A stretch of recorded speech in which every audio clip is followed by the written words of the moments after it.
Welcome back to another episode of Focus on Faculty. I'm your host, Erica Kennedy. On today's episode, we sit down with Dan Clark, Associate Professor of History, and later we'll visit with Clark&Barry, a Professor of Graphic Design at OU. Stay tuned, you don't want to miss this.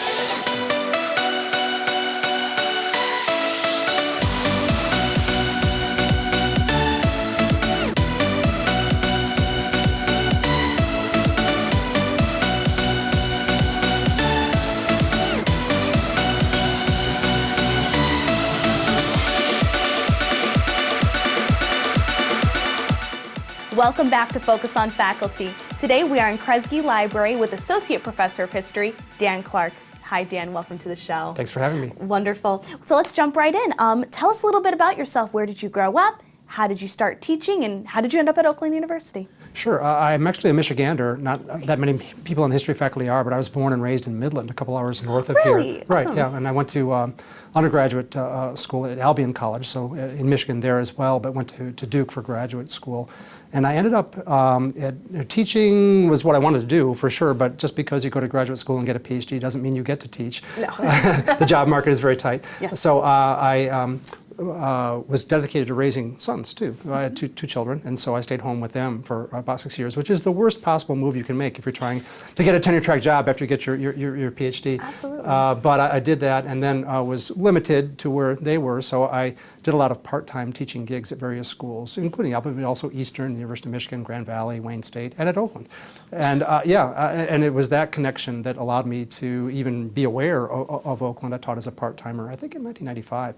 And then I got a year-long visiting replacement position for someone who was ill that year, and then got a tenure-track job in 1999. So I was very lucky, that I was able to find a job in my field at a place where I could actually commute to. I live in Ann Arbor. So. Well, yeah, absolutely. So were you in Midland high schools in that area, or did you Yes, go I went to Dow High School in Midland, the rivals, that's the baby boom high school in Midland. But yes, I did graduate from high school there. My dad was actually the principal of my high school, so yeah. Well, there you go. Yeah. Were you interested in history back then, or where did you find your love for history? Good question. And specifically, what kind of history? Well, I do labor history. By definition, we're pretty much pigeonholed by our research specializations.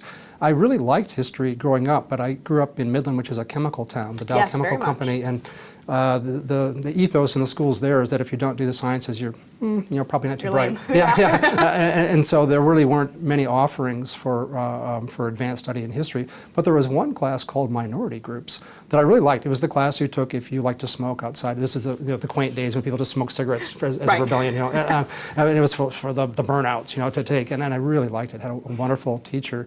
And then I really never thought about becoming a historian, becoming a history professor until I spent a junior year abroad in England. And when you're a history student at an English university, it's assumed that you want to be a professional historian. Right. Whereas at most schools in the United States, it's assumed that you probably want to either teach high school or be a lawyer.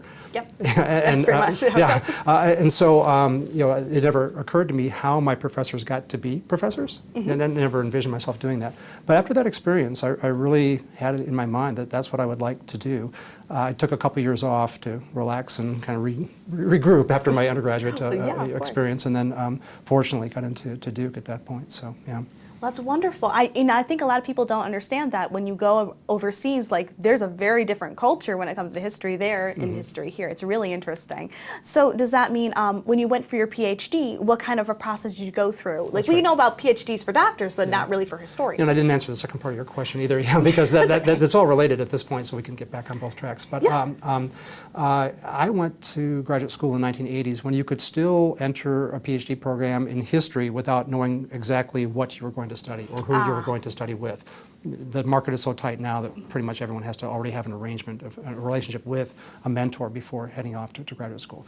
So I was familiar with several faculty members at Duke because I'd read their works, and that's one reason that I wanted to go there. They were up-and-coming faculty members, had published stuff I really admired. But it's a different thing when you go there and meet them. Oh yeah, absolutely. And there was a certain process of elimination. One person I really thought I might want to work with, I didn't get along with well. And another person only taught one semester a year because he was independently wealthy, and he was also on sabbatical one of my semesters there. So you do most of your coursework in 2 years, and if someone's not there, then that limits you. But I did take an oral history class, interviewing people about the past. That was an up-and-coming methodology that's pretty standard now, but was pretty revolutionary in the 1980s.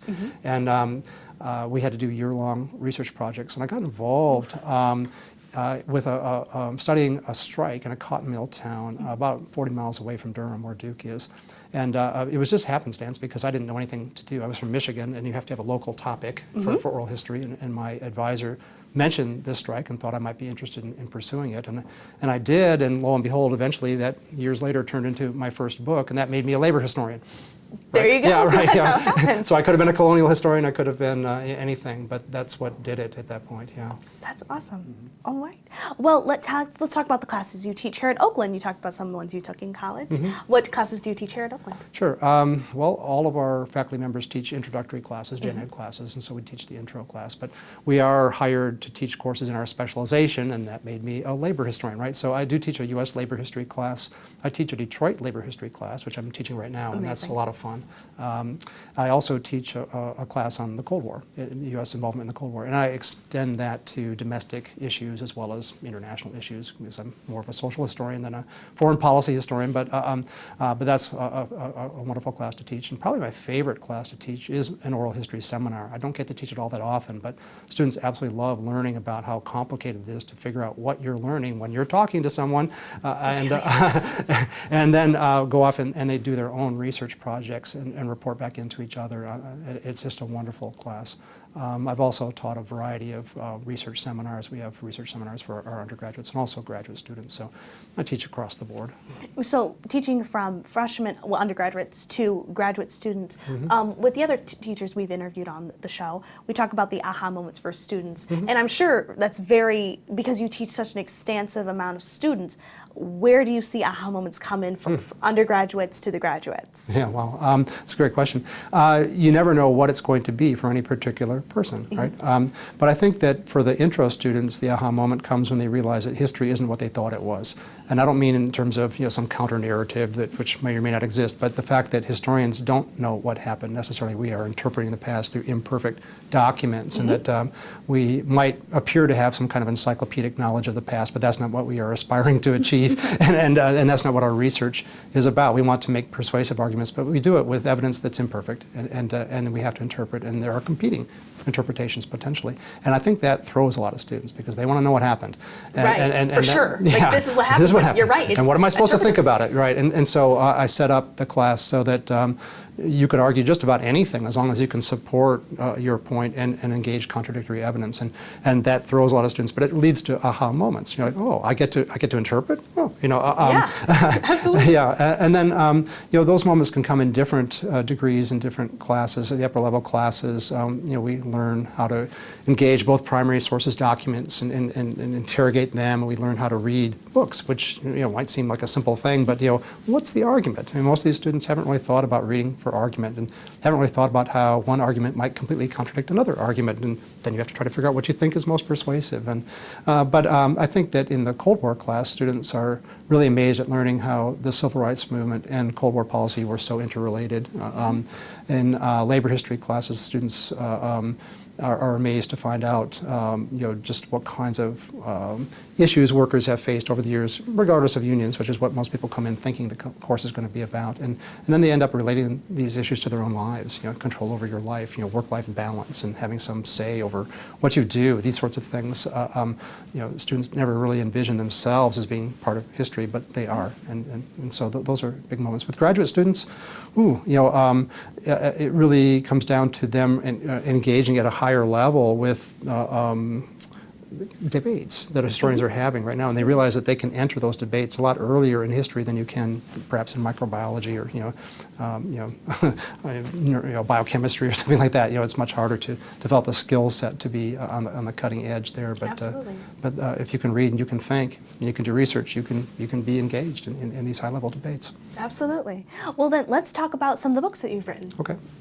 Tell me about just Sure. one of them. Well, I'll maybe talk briefly about both, but but the first one was about these cotton mill workers that I began studying in that oral history class. And originally, I was just trying to fulfill the requirements of the oral history seminar and talk to them, interview them about the strike. And then I realized this might have more potential. And one of the things I realized when I transcribed the interviews is that people were telling me, you're asking the wrong questions, you're asking the wrong questions. And in the heat of the moment, when you're interviewing someone, it can be hard to realize you're asking the wrong questions. They weren't opposed to what I was asking about, but they said, what you really have to do is ask us why we were going on strike. We had a union for 15 years, and it changed our lives, and you need to ask more about that. And I realized that, okay, I mean, maybe I need to really expand this, and this could be something that could be publishable. It could be something that could be really important to get their story out. But then how do you do it? You have to have sources. and oral history, it can be imprecise. People remember things but can't place it in the right year or this or that, and it's really important to understand how people interpret their experiences, but it can be hard to wrestle with. And so I went to management and I started asking them questions about the history of the mills, and I was trying to see if they had any documents I could look at. I couldn't find any union documents for the 15 years with a union. And so I asked this retired president of the mills all these questions I hoped he couldn't answer about the deep past. And he had a photographic memory, so he was just throwing me. I would ask him things like, when did the mill switch to electric power? Well, that was 1905. But finally he said, well, you're asking all the wrong questions. Okay, you have to ask questions about the union and how it spoiled our productivity and how it prevented us from working as efficiently as we needed to. So that's fine. Do you have any documents you could share with me? And eventually I ended up in the basement of the mill with an intern who was not grateful for this experience because it was about 150 degrees. There were rats around there and cobwebs and everything. And we found these boxes of documents that had the biweekly or transcripts of biweekly union management meetings about what had happened in the mills for those 15 years. Yeah, I mean, just unbelievable. So some poor secretary had been in the corner transcribing these things, or taking shorthand and recording, and had developed these transcripts, plus all these arbitration hearing transcripts. It was just thousands of pages of what happened, including some of the people I talked with in my interviews. And so that became the focus of the book. And I argued in the book that for the workers, unionization made a tremendous improvement in their lives. It helped them gain more control over their working lives in terms of when they would work, how much they would have to work, and just it's detailed. It's micro history because it gets down to the workplace level. But but there is no other book that looks at what unionization meant to a specific group of workers and managers. Because one thing that I was happy with is that. Management didn't necessarily like my book, but they thought I was accurate, and portrayed the stresses that they were under as well. It's not just a one-dimensional accounting. Absolutely. But the more recent book it was a long labor of love. Getting the job here, I wanted to do a project that was more Michigan-based because with young kids, I wasn't sure if I could travel. My kids are old now. Okay, it took a while to get this done. But anyways, I realized that there were no books on auto workers in Detroit. Yeah. And it seemed odd because labor historians, it seems, would be drawn to actual workers. But it's a lot easier to get to the level of union leaders. They leave a lot more records, and there are a lot of books about Walter Reuther and the UAW and communism and this and that, but nothing on workers. And so I thought, okay, I can use oral history. I can interview retired auto workers and learn about their lives, and that's a long story in terms of how I found them and how that all worked out. But from those interviews, I realized that these workers had experienced the post-1945 era, at least, as unstable and insecure years. And all the literature pretty much indicated that these were the most prosperous years for the auto industry and for auto workers. And so there was this clash. The workers are saying, no, it wasn't. And historians are saying, yes, it was. And so, what do you do here? But this is how historians think and work. It's like, okay, do I have something new, or did I just find a few outliers who weren't able to prosper in that decade? And so I then began to read local newspapers, and I guess I couldn't do 1,000 interviews. I wouldn't be able to transcribe them all. And I just thought, well, let's see what they say. Let's see if the newspapers show a story of prosperity or a story of instability and insecurity. And I read microfilm for like 5-6 years, just page after page after page. It was unindexed, and it was clear that no one in Detroit from 1945 to 1960 thought that the auto industry was stable, secure, or that auto workers were prospering. And so it leads to a question of how anyone could think that today. but myth making is a significant part of the human experience. And but anyways, the book is published now, and it is pathbreaking because it flies in the face of what people thought was true. And so that's kind of my message to undergraduates too. Just challenge everything you think is true. Absolutely. What an amazing feat. Let's talk about you speaking at the President's Colloquium. Okay. Being chosen for that. Tell me, what was that like? Was it an email? Was it a phone call from President Ora? Or tell me a little bit about it. Well, they put out a call for submissions to see if you'll be selected. And in a way, the call for possible speakers seemed to be tailor-made for what I do because they wanted something that's accessible to a broad audience, to students, to faculty members, to townspeople. I've given versions of my talk to students and faculty and townspeople in many different places. And I'm so, ready. Yeah, Submit. it's like I can do that, but it was an honor to be chosen. The research committee does a lot of the pre-selecting, and then I don't know to what extent President Peskovitz has a hand in selecting, but she actually has a hand for sure in rejecting if she doesn't think it's going to work. I think that's fair to say. It was an honor to be selected, and I look forward to it because I've served on a number of committees here at Oakland. I see what people are doing research-wise in different departments. I know that a lot of people don't know what historians do, and I tried to pitch it in a way that explained a little bit about our research process as much as what I concluded, just because it is really hard for us in our balkanized university system to fully understand what people in different disciplines do. So I thought it was a chance to advocate a bit for historians. Yeah, absolutely. This is the outside work that you guys do to continue your education as well that helps inform students and just makes you, even more rounded, even if you are tenured. It really helps further the knowledge. Well, I think it's really hard to not do research. It's hard to find the time to do it, but on the other hand, it really informs our teaching, especially when we're talking to students about how to do research. It's great to be able to bring examples up from our own experiences and our own frustrations and our own writing challenges and these things. And so it's also nice to be in those debates about what's happening in the profession right now. So. What's the best way for students to contact you if they want to talk history with you? Oh, probably to email me. That would be at djclark@oakland.edu. So I respond to that more so than my office phone. Well, wonderful. Thank you so much for joining us today, Dan. It was a pleasure. Appreciate the opportunity. Thank you. We'll be right back.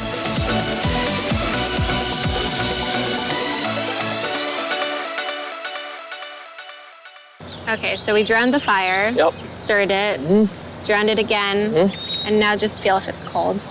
Yeah. Cool.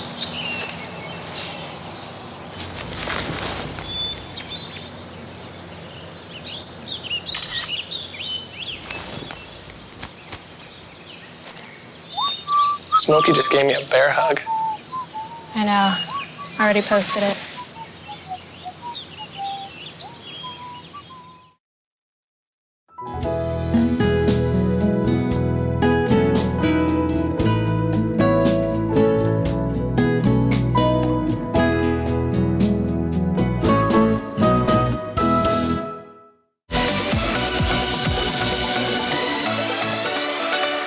Welcome back to Focus on Faculty. Today we are in Wilson Hall in the Graphic Design Lab with Clark&Barry, Associate Professor of Graphic Design. Welcome, Megan, to the show. We're so glad to have you today. Thank you so much for having me. Wonderful. So let's jump right in. I don't really know a lot about you, so tell me, where are you from? How did you come to Oakland University?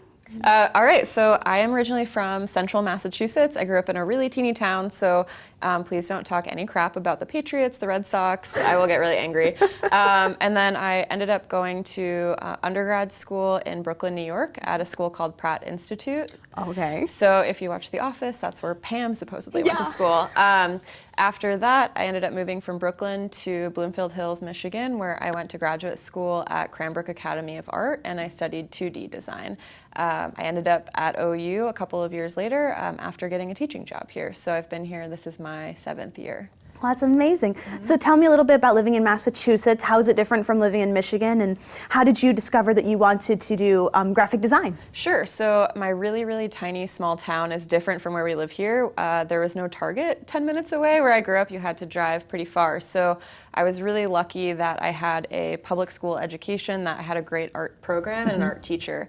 And my mentor when I was in high school, she taught a graphic design class. And for me, I think I always knew that I liked being creative, but didn't really understand a path in a career forward. I knew I didn't want to be an artist. For me, I wasn't maybe as tuned into my emotions or needed to express myself personally, but I really liked making things or connecting to my creative side. So when she talked about graphic design, this idea that you could maybe work in a corporate environment or work a 9-to-5 job, but still be creative was really what kind of made me say, yes, that's what I want to do. You know, I never even thought about graphic design not having that, not the artistic pull, but you know, like the emotional pull that it normally would. So did you work after graduate school? You came right to Oakland. Did you do any jobs in the corporate world first? Yeah. So when I was in undergrad, I ended up working for a company called Big Duck NYC. So what we did was work with only nonprofits. So I was a designer there for a while, but I kind of had a really quick trajectory into teaching. So when I graduated from Cranbrook, I had a friend who was teaching at Lawrence Tech in Southfield. And Peter decided that he was going on sabbatical and asked if I wanted to be his replacement for a year. So for me, that was the kind of perfect opportunity to say, I knew I wanted to teach. This came kind of early. It's a 1-year thing. So if it doesn't work out, I have a really easy out. And if I love it, I know.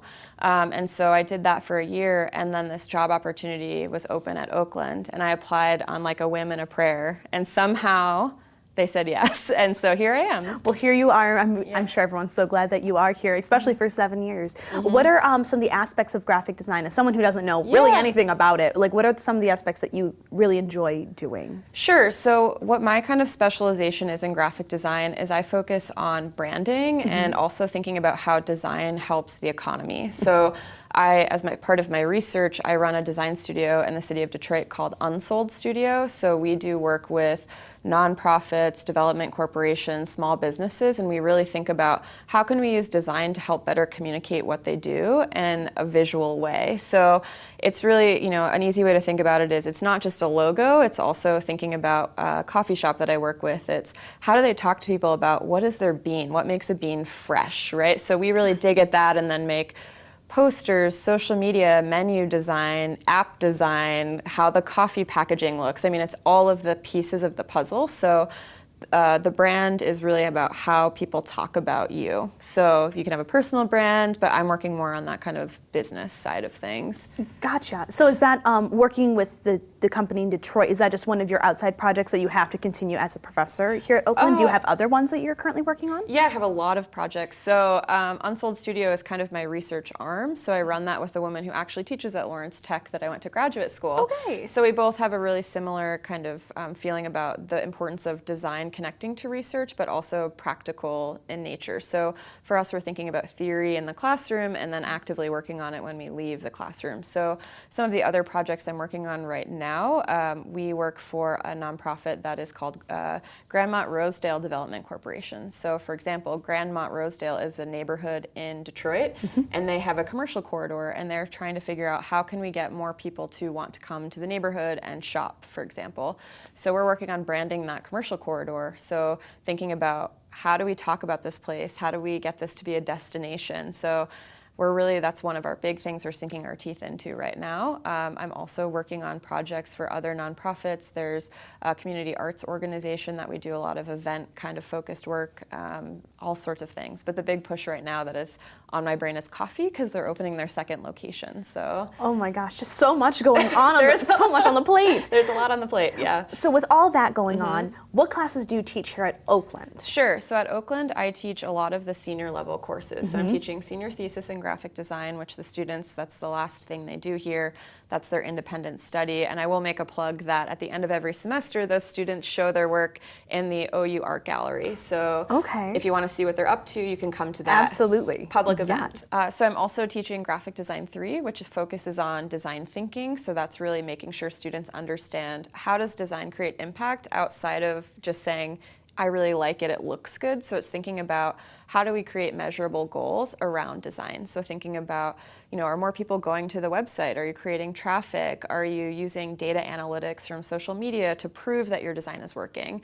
So that's Graphic Design 3. Then one of my favorite courses that I teach is Community Design. It's a class that I developed when I first came to OU, where my students kind of work as a working graphic design studio for nonprofit clients. So the students, I'm putting them in groups every semester, and they compete with one another for the job. So we've worked with the Michigan Humane Society, where like we'll go to the Michigan Humane Society and hold puppies and learn about why we should care. I mean, we know why we should care about puppies, right? Yeah, we all do. Yeah, but also places like Arts and Scraps or the Art Experience in Pontiac, which they provide some of the gaps that Pontiac's high school and elementary school system, they don't have an art program. So how can my students rebrand them to make sure people know about all the great work they're doing, and when they go to ask for grants, they look trustworthy. And so those are the types of things that we do. I sometimes dip my toes into graphic design 1, but then the other big class that I teach is history of graphic design. Oh my gosh, you really do just have a full course load, Megan. My goodness. I do. So with all these classes, since you're dipping toes with freshmen, you're working obviously very heavily with seniors and upperclassmen, what are the aha moments? And I can tell that those are going to range from freshmen to seniors. Sure. But what's your favorite kind of aha moment, especially in graphic design, when you're like, it can't be quantifiable and this is good, but you have to see the data results? Yeah, I think for me, the thing I love about seeing the aha moment for students is them starting to understand that design isn't just about knowing how to use programs like Adobe Illustrator or Photoshop. A lot of people nowadays know how to use those skills. So for my students, when they have this aha moment about what is it to be a designer with a capital D, right? So the conversation we had in my history class the other day was, what makes someone a chef and not a cook? So all the time at home, I cook every day, but I wouldn't call myself a chef. So similarly, like just because you use the tools of Photoshop, Illustrator, InDesign, that doesn't make you a designer. So when they start to figure out what those ingredients are, that's magic for me. I love that aha moment. And I'm sure when they're finding out who they are as a designer with that capital D, it's just a great moment too. But speaking of cooking, do you have any other outside hobbies that you take part in? Yeah, so I'm going to fulfill a stereotype, but I do CrossFit, and we love to talk I do about. too. Okay. Yeah, so I do CrossFit.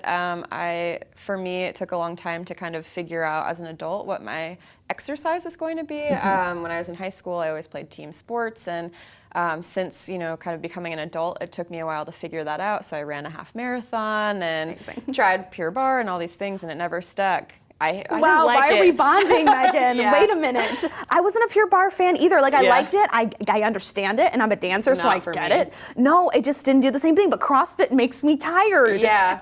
Oh, I love that. So I do CrossFit. I do competition sometimes with CrossFit. I go every morning at 6:30 in the morning. For me, that's become a really big part of my mental and confidence game. So, for example, this morning I did my first handstand hold. So I flipped my body up and did the handstand. And for me, that was now I can walk around like a peacock. So it's helped me in other ways, not just physically. I'm also a huge reader. So I run a bookstagram with my aunt. So we have a family bookstagram. We're all big readers. So I tried not to read trash all the time, but I do need it as brain candy. Absolutely. And I do run a fantasy football league. I am a commissioner of a fantasy football league. So I do a lot, but I like sports and stuff. So. Well, it looks like we're running out of time, Megan. Yeah. What's the best way for students to contact you? Yeah, students can email me. I think that's the best way to get in touch with me. So my email is mcbarry@oakland.edu. I check my email. I'm attached to my phone pretty much all the time. So wonderful. Well, thank you so much for joining us today, Megan. It's just been a pleasure. Thank you so much. Thank you. We'll be right back.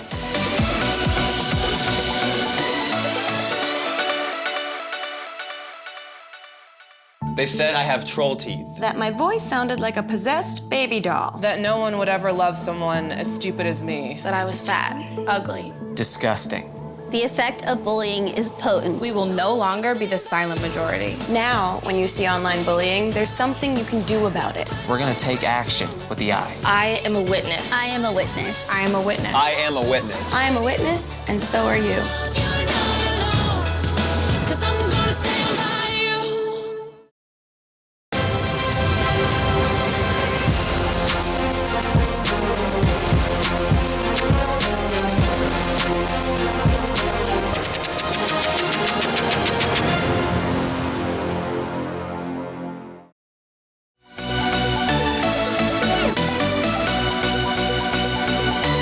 Thank you for tuning in to another episode of Focus on Faculty. I hope you had as much fun as I did learning about the fabulous faculty members we have right here on campus. I'm Erica Kennedy, and we'll see you next time.